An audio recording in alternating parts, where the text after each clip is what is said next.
Good morning, student. How are you? You are welcome in awesome online classes.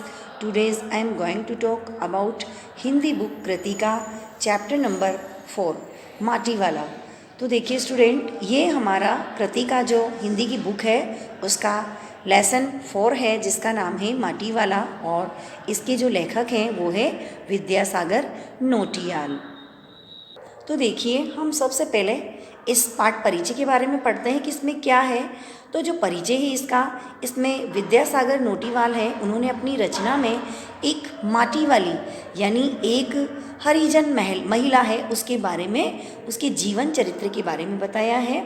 माटी वाली विद्यासागर नोटियाल द्वारा रचित एक कहानी है, और टिहरी गढ़वाल जो कि उत्तराखंड में है, यानी इनके जन्मे ये जो नोटियाल कि इस कहानी में टिहरी बांध के कारण जब वहाँ पर उसका विस्थापन हुआ तो वहाँ पर रहने वाले जो लोग हैं उनकी समस्याओं का इन्होंने सफलतापूर्वक अपनी इस कहानी में चित्रण किया है। तो गरीब और श्रमिक लोग इससे कैसे संकट में पड़ गए थे उसका मार्मिक वर्णन इन्होंने अपनी इस कहानी के अंदर किया है, जो कि लोगों को झकझोर देने वाला और उनकी संवेदनाओं से जुड़ा हुआ था। तो देखिए, टिहरी शहर और माटी वाली, ये जो यहाँ पर है कि माटी वाली नाटेकत की एक हरिजन बुढ़िया थी, एक बूढ़ी सी औरत थी जो कि घर घर जा कर के टिहरी के जो लोग हैं जो उत्तराखंड में हैं वहाँ पर उनको लाल मिट्टी बेचती थी और लोग उसको पहचानते भी थे।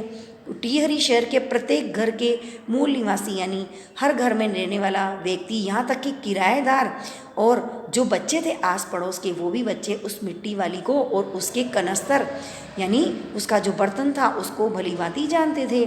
माटी वाली भी प्रत्येक घर की पहचान थी, अर्थात माटी वाली जो थी वह जो हरिजन महिला थी वह प्रत्येक घर को पहचानती थी। उसके बिना रसोई के चूल्हे को लीप पोत कर साफ करने का काम होना भी संभव नहीं था।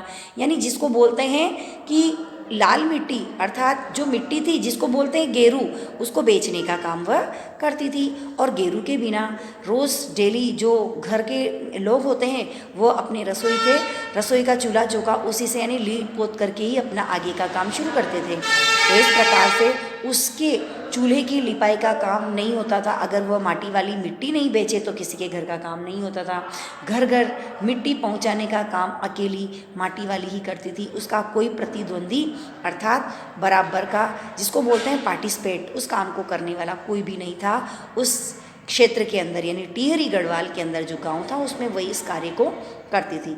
रद्दी कपड़े को मोड़कर बनाए गए गोल ढिल्ले जिसको हम बोलते हैं, अर्थात वो जो कनस्तर रखने के लिए सिर पर रखा करती थी, तो एक रद्दी गोल बना करके उसको अपने सिर पर रख करके उस पर जो उसका मिट्टी का कनस्तर था उसको अपने सिर पर रख लेती थी, जिससे कि उसको वजन ना लगे, अर्थात सिर पर उसके निशान नहीं बनते थे। अब ये रोटी कपड़े में लपेटना, तो जो टिहरी शहर में जो सेमल का तड़प मोहल्ले की ओर बने, अर्थात आखिर घर की ओर जब वह जाती थी तो लोग उसे क्या है, जब वह मिट्टी देती थी उन लोगों को तो उसके बदले में लोग उसे रोटी दिया करते थे। और वह क्या करती थी, उन लोगों से रोटी लेकर के एक रोटी को वह खाती और एक को अपने उस दुपट्टे में बांध करके और रख लेती थी। तो जहाँ पर वह खोली की मालकिन ने उससे कनस्तर की मिट्टी का आंगन के में डालने को कहा और उसने रसोई से रोटियां ला करके उसको 2 रोटी ला करके दी। वह चाय लाने के लिए जब अंदर गई तो माटी वाली जो थी उसने क्या किया, अपने एक अकेला पा करके खुद को अकेला पा करके उसने एक रोटी तो अपने उस कपड़े में चुपचाप कैसे रख ली और अपना मुंह चलाते हुए ऐसे प्रतीत हो रही थी जैसे कि वह उस रोटी को खा गई हो। तो मालकिन ने पीतल के एक गिलास में उसको चाय ला करके दी और कहा कि घर में सद्दाबासी साग तो है नहीं, कि है अम्मा घर में कल की सब्जी तो है नहीं, इसीलिए चाय से ही आज ही रोटी खा लो। तो इस प्रकार से क्या हुआ, अब है कि पुरखों की धरती, यानी माटी वाली ने कपड़े के छोर में लपेट करके गर्म गिलास पकड़ा और जो चाय है उसको ठंडा करने के लिए उसमें 2-3 लंबी फूंक मारी। जब हम भी चाय पीते हैं तो फूंक मार मार करके चाय पीते हैं, और वह रोटी के टुकड़े चबाती हुई चाय पीने लगी। तो उसने कहा कि चाय तो बहुत अच्छी साग है मालकिन, अर्थात ठकुराइन जी। मालकिन ने जवाब दिया, भूख तो अपने आप में ही एक साग होती है। भूख मीठी है कि भोजन मीठा, अर्थात जब हमें भूख लगती है तो हम लोग जो भी हमारे पास होता है उसी से अपने पेट की भूख को मिटाने की कोशिश करते हैं। उस अम्मा के पास में सब्जी नहीं थी, इसीलिए उसने चाय में डुबो करके उसे खाना मतलब खा करके और अपनी भूख मिटाई। तो ऐसे पीतल के गिलास अब किसी के घर में या बाजार में भी नहीं मिलते हैं। तो पीतल के गिलास का चलन उसी समय था, अब ये पीतल के गिलास का चलन नहीं है।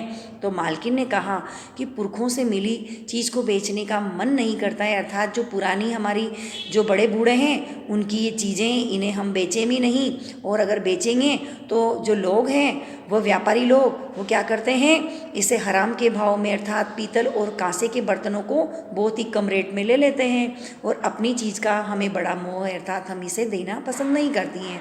तो वो बोलती है कि मैं सोचती हूँ कि अब इस उम्र में अपना शहर छोड़कर हम कहाँ जाएंगे। माटी वाली ने जवाब दिया कि ज़मीन जायदाद के मालिक तो कहीं ठिकाना बना लेंगे, परंतु मेरा क्या होगा, कोई मेरी ओर देखता तक नहीं है। अर्थात जो माटी वाली थी, जो हरिजन महिला थी, उसके पास तो ठौर और ठिकाना भी नहीं था। वह तो जो ये ठकुराइन थी तो उसकी जो जगह थी उसी के अंदर अपनी झोपड़ी बना करके रहा करती थी। अब देखो, तो जो अम्मा है उसके कहने का मतलब है माटी वाली का कि जिनके पास पैसा है वह तो क्या है, अपनी ज़मीन जायदाद के बदले में कहीं भी अपना ठौर ठिकाना बना लेंगे, परंतु मेरे पास तो कुछ भी नहीं है। अब देखो, वो जो अभावग्रस्त जीवन जी रही थी माटी वाली, उसका यही था कि वह अपनी माटी वाली अपना कपड़ा और कनस्तर उठा करके सामने वाले घर में चली गई। उसको वहाँ पर कल मिट्टी लाने का आदेश मिला था, उसको वहाँ से 2 रोटियाँ और मिली। अब वो क्या है, उस जो मिट्टी बेचने जाती थी तो वहाँ पर किसी एक जगह ऐसी थी जहाँ से मिट्टी लाती थी खदान से, और वहाँ से मिट्टी ला करके और वह उस नगर में जाती थी बेचने के लिए, तो दूर पड़ता था। उसका एक बूढ़ा यानी उसका पति था बुढ़िया का, वह इसका इंतज़ार करता रहता था कि कब बुढ़िया आएगी और उसके लिए आग जला करके खाना बनाएगी। तो इस इंतज़ार में वह बैठा रहा था। तो इस प्रकार से क्या हुआ, तो वह मतलब वहाँ से लेकर के और बूढ़ा इंतज़ार में रहता था कि वह घर आए और उसके लिए खाना बनाए, लेकिन उसे बहुत लंबा समय लग जाता था। इसीलिए वह धीरे धीरे वहाँ से आती थी, और जब बुढ़िया घर के अंदर आई तो वह देखती है कि उसका बूढ़ा है वह इस दुनिया से चल बसा है, यानी वह उसे छोड़ करके भी, और वह इस संसार को छोड़ करके, बुढ़िया को अकेला छोड़ करके वह वहाँ से चल गया। तो लौटते में रात हो जाती थी। तो उसके पास खेत और ज़मीन तो था नहीं, उसकी झोपड़ी भी ठाकुर की ज़मीन पर थी, अर्थात वह जो ठकुराइन थी उसी की ज़मीन में वह अपनी झोपड़ी बना करके रह रही थी, और जिसके बदले में उसे वहाँ पर बहुत सारा बेगार यानी उसको वहाँ पर काम करना पड़ता था।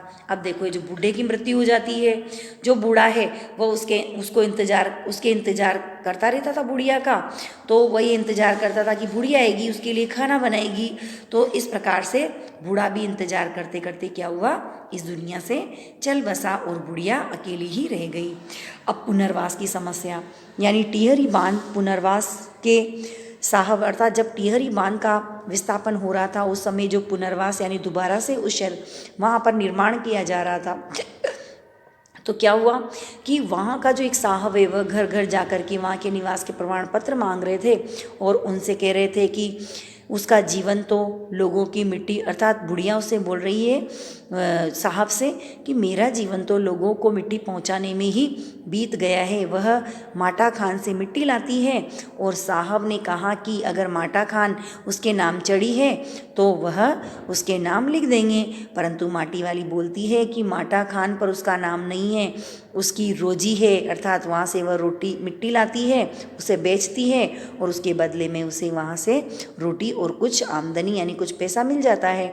तो साहब ने जवाब दिया उस साहब ने कि बुढ़िया, हमें ज़मीन का कागज़ चाहिए, रोजी का नहीं। तो यह पूछने पर वह बांध बनाने के बाद वह क्या खाएगी, अगर वहाँ पर बांध बन जाएगा तो उसका गुजारा कैसे चलेगा। तो साहब ने जवाब दिया कि यह फैसला तो उसे स्वयं ही करना होगा, इसमें मैं तुम्हारी कोई भी मदद नहीं कर सकता हूँ। तो इस प्रकार से बेघर माटी वाली, तो टिहरी बांध की 2 सुरंगें बंद होते ही शहर में पानी भरने लगा, और शहर के लोग घरों को छोड़ करके भागने लग गए। पानी भरने से सबसे पहले जो कुल शमशान घाट पानी में डूब गए, अर्थात जहाँ पर लोग रहा करते थे वह शमशान घाट में तब्दील हो गए और माटी वाली अपनी झोंपड़ी के सामने बैठी थी। वह गांव के हर आने जाने वाले से एक ही बात कह रही थी कि गरीब आदमी का शमशान नहीं उजड़ना चाहिए, अर्थात जहाँ पर जो गरीब आदमी रह रहा है उसकी बस्ती नहीं उजड़नी चाहिए। तो इस प्रकार से यह जो कहानी है एक हरिजन महिला की है जिसके न बाल बच्चे हैं और वह बुढ़ापे के अंदर घर घर माटी बेचने का काम करती थी और अपना जीवन यापन करती थी। और जो उसका पति था बूढ़ा, वह भी इतना बुजुर्ग था कि उससे कोई कार्य नहीं होता था और वह खाट पर ही पड़ा पड़ा उस बुढ़िया माँ का इंतज़ार करता था। तो इस प्रकार से स्टूडेंट, ये आपकी जो छोटी सी कहानी है यह पूरी हुई और आपको इसे अच्छे से स्टडी करना है।